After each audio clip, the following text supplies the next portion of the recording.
اس زمانے کے اندر جب وہ بڑی مشکل بن گیا تھا پاکستان کا ماضی وجود میں آنا، اور اس کو دیوانی کا خواب کہا گیا، لیکن اللہ کا کرم ہوا کہ جو دو قومی نظریہ تھا،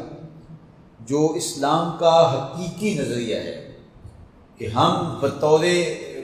نسل اور نسب، رنگ اور وطن کے طور پہ ہم ایک قوم نہیں ہیں، بلکہ ہماری قومیت کی اساس دین ہے، تو دین کی وجہ سے ہم ایک قوم ہیں۔ اور اس وقت گاندھی کو بٹھایا گیا دہلی کی مسجد خیر الدین کے اندر ممبر کے اوپر، اور بڑے بڑے شیوخ الحدیث نیچے بیٹھے تھے، اور بت پرست گاندھی نور رسول پہ بیٹھا تھا، اور جو ہے وہ خطبہ سپاس نامے پیش کر رہے تھے، وہ اسے رسول السلام، سلامتی کا رسول کہہ کے پکار رہے تھے۔ تو یہ کتنا خطرناک کھیل تھا جو اس وقت کھیلا جا رہا تھا۔ میں تو سمجھتا ہوں کہ جن لوگوں نے اس وقت قربانیاں دیں اور جنہوں نے دو قومی نظریے پر زور دیا، ہماری نسلیں بھی ان کی احسان مان کر، کیونکہ اگر وہ دو قومی نظریے کو زمانے میں بات نہ کرتے اور متحدہ ہندوستان بن جاتا اور ہمارے اوپر ہندوؤں کی حکومت آتی، تو اس وقت ہم موجود نہ ہوتے، ہمیں کاٹ دیا گیا ہوتا، ہمارے اباء و اجداد کو کاٹ دیا ہوتا، نسل کشی ہماری کر دی گئی ہوتی، جس طرح ہمارے ساتھ اندلس میں ہوا ہے اور باقی جہاں مسلمانوں کی حکومتیں ختم ہوئیں اور وہاں جو کچھ ہوا ہے بالکل یہاں بھی ہوتا۔ تو یہ پاکستان بننا، یہ ہندوستان کے اندر جو لوگ مسلمان رہ گئے ہیں، یہ ان کی بھی بقا کی ضمانت ہے، اور جو پاکستان کے اندر لوگ آئے ان کی بھی بقا کی ضمانت ہے۔ تو یہ دو قومی نظریے کی بنیاد پر ماض وجود میں آنے والا مسلمان ملک تھا، اور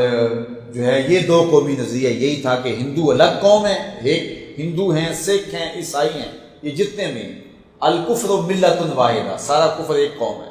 اور اس کے مقابلے میں مسلمان ایک قوم ہے، چاہے وہ کسی بھی خطے میں رہتے ہیں،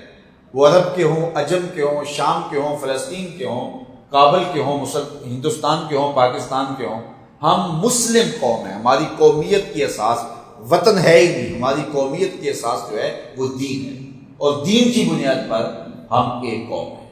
اور امت مسلمہ کو، یہ میں بات آپ کو بار بار اس لیے بتاتا ہوں کہ امت مسلمہ کو جب بھی بڑا نقصان پہنچا ہے تو ان کے اس تصور کو زائل کرنے کے بعد امت مسلمہ کو توڑا گیا ہے۔ جب سلطنت عثمانیہ توڑی گئی تو اس وقت مسلم دنیا کا ایک ہی خلیفہ تھا، ترکی کا جو بغداد میں بیٹھتا تھا وہ ایک ہی خلیفہ تھا، اس ایک خلیفہ کے تحت سارے مسلمان تھے،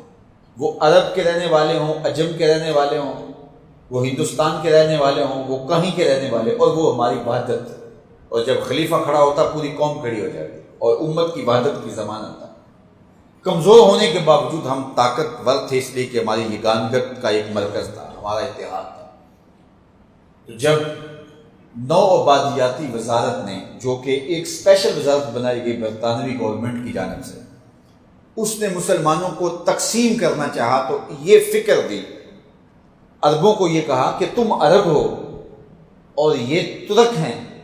تم الگ قوم ہو، یہ الگ قوم ہے، اور یہ تمہارے اوپر، عربوں کے اوپر ترک حکومت کرے، جبکہ یہ تصور ہی نہیں تھا۔ تصور تو یہ تھا کہ مسلمانوں کے حق مسلمان ہیں، مسلم قومیت ہے، لیکن ان کو کہا گیا تم عرب ہو اور یہ تمہارے اوپر ترک حکمران ہے، تو عربوں کی عصبیت کو کھڑا کیا گیا، اور عربوں کی عصبیت بیدار ہوئی اور انہوں نے ترکوں کے خلاف بغاوت کر دی۔ تو اس طرح جو ہے وہ امت کے ٹکڑے ہو گئے اور خلافت جو ہے وہ دم توڑ گئی۔ علامہ اقبال نے یہ اپنے کلام میں کہا، یہ بت کے تراشیدہ تہذیب نبی ہے، یعنی یہ جو ہے وہ قومیت کا تصور وطن سے، اقبال نے اس کو بت کہا، اور اس زمانے میں تہذیب نبی یعنی نو آبادیاتی وزارت، یہ بت یعنی یہ تراشا گیا ہے، تہذیب نبی ہے، غارت گرے کاشانہ دین نبوی، یہ حضور کے دین کے کاشانے کو جلانے والا ہے، اس کو غارت کرنے والا ہے۔ اس بت کو اگر تراشا جائے تو پھر کیا ہونا چاہیے؟ اقبال نے اپنا دینی فلسفہ دیا، بازو تیرا توحید کی قوت سے کمی ہے، اسلام تیرا دیس ہے، تو مصطفیٰ بھی ہے۔ اسلام نے کہا کہ قومیت کی اساس جو ہے وہ دین سے ہے، اسلام تیرا دیس ہے، تو مصطفیٰ بھی ہے، بس تیری قومیت مصطفیٰ ہے اور تیرا دیس اسلام ہے۔ اور وہ بت جب تراشا گیا تو پھر امت کی وحدت ٹوٹ گئی۔ اور آپ یہ دیکھیں، ہمیں یہ کہا گیا کہ تمہارے اوپر عرب ہو تمہارے اوپر ترک کو حکمرانی کیوں کر رہے ہیں؟ امت کی وحدت کو توڑ دیا گیا. اور دوسری جانب سے یورپی یونین اور امریکہ کی متحدہ ریاستیں اسلام کی خلافت سے تصور لے کے بنائیں گی. وہ 27-28 ملک جو ہیں وہ جڑ جاتے ہیں کہ ان کا دفاع ایک ہے, ان کا جھنڈا ایک بنا لیا گیا,